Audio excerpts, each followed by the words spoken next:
میں ایک محفل میں بیٹھا ہوا تھا تو 3-4 آدمی، تو ان میں سے ایک کی ہوا خارج ہوئی، تو وہ ایک کہہ رہا ہے میں نے نہیں کیا دوسرا کہہ رہا ہے. تو میں نے ان سے بولا کہ بھائی اس صفائی کی آپ کو ضرورت کیا ہے کہ میں نے نہیں کیا اس نے کی؟ چھوڑو، کسی کے ساتھ بھی ہو سکتا ہے. خام خامے جو صفائی بیان کر رہا ہو سمجھ لو اسی نے کیا ہے، اسی نے کیا ہے. ایک واقعہ کسی نے مجھے سنایا کہ 2-3 افراد مل کے تراویح پڑھ رہے تھے، بند کمرہ تھا.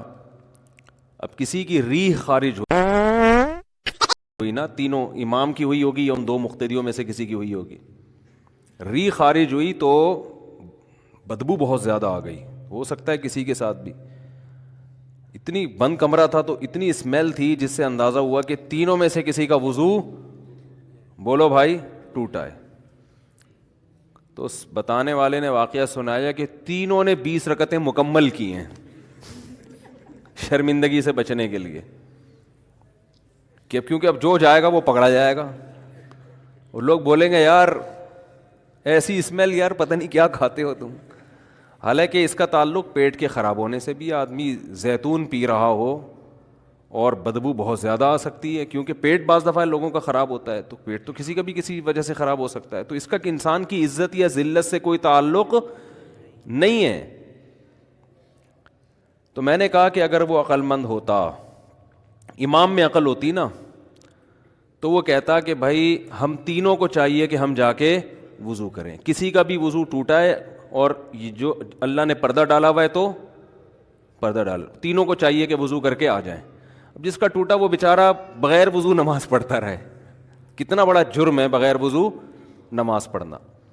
تو اسلام نے کسی کی جو سیلف ریسپیکٹ ہے نا اس کا بہت زیادہ خیال کیا ہے. نہ تو شرعی حکم میں تبدیلی ہوگی کہ بغیر وضو نماز ہی پڑھتے رہو، تو بہت بڑا جرم ہے، لیکن عزت کا بھی خیال. یہی وجہ ہے کہ علماء نے مسئلہ بیان کیا ہے کہ نماز کے دوران کسی کا وضو ٹوٹ جائے تو ناک کو یوں کر کے نکلے. وہ کیوں؟ اگلا سمجھے گا نکسیر پھوٹی ہے، ناک پکڑ کے نکلے گا تو شاید کیا ہوا ہے، نکسیر پھوٹتی ہے نا، بلیڈنگ شروع ہو جاتی ہے ناک سے. تو اس میں جھوٹ بھی نہیں ہے کہ بھائی ناک پکڑی ہوئی ہے، ہماری مرضی، ہم جو چیز پکڑے ہیں ٹھیک ہے نا، کان پکڑے ناک پکڑے ہمارے پارٹس ہیں نا تو ہم ناک پکڑ کے نکل رہے ہیں، تو یہ جھوٹ بھی نہیں ہے. لیکن یہ میسج جائے گا کہ بھائی کیا ہے. میں ایک دفعہ یہاں نماز پڑھا رہا تھا تو میں نے نماز کے بعد دیکھا کہ میرے کپڑوں پہ بلڈ لگا ہوا ہے نا، کہیں سے جیسے آدمی کے خارش کرتا ہے نا دانہ پھوٹ جاتا ہے. مجھے اندازہ نہیں ہوا تو میں نے اعلان کیا بھائی نماز دوبارہ ہوگی. جو عقل مند تھے سمجھدار تھے پڑھ لی دوبارہ. انہوں نے بھائی امام صاحب کہہ رہے ہیں تو کوئی وجہ ہوگی. اگلے دن 2-3 آدمی میرا خون پی رہے ہیں، نہیں کیوں دوبارہ کیوں، کوئی کیا ہوا کیا تھا،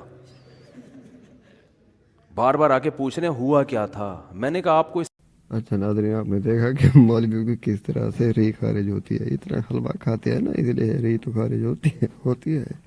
ری سے مطلب پچھواڑے سے ہوا کا خارج ہونا، پالو پھوسی پرلم کیا کیا نکلتا ہے آپ نے نہیں سوچا.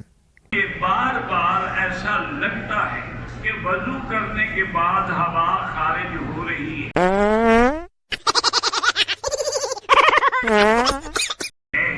نہ آواز آتی ہے نہ بو ہے، وہاں میں تو سے وضو نہیں ٹوٹتا جب تک کہ آواز نہ ہے یا بو محسوس نہ